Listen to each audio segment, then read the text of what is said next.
Hujambo na karibu sana mtazamaji wa Zone Media kwa mara nyingine tena. Hapa kuna taarifa ambayo imetokea hivi punde tu kwamba Rais wa Marekani Donald Trump amesema kuna uwezekano wa kufanya mazungumzo na Iran, lakini hatua hiyo itategemea masharti yatakayowekwa kati ya pande hizo mbili.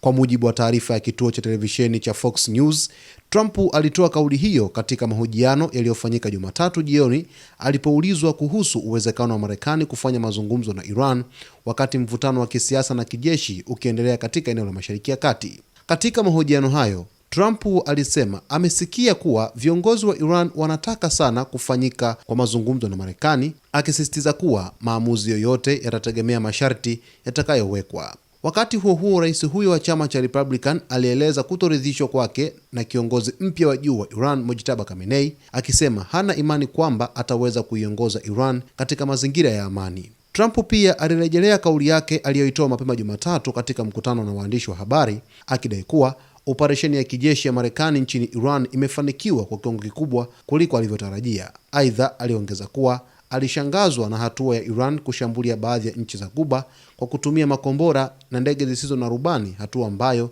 imeendelea kuongeza wasiwasi wa usalama katika eneo hilo. Uhusiano kati ya Marekani na Iran umeendelea kuwa na mvutano mkubwa, huku kauli za viongozi wa pande zote zikionyesha uwezekano wa mazungumzo, lakini pia hatari ya kuongezeka kwa mgogoro wa kijeshi katika Mashariki ya Kati.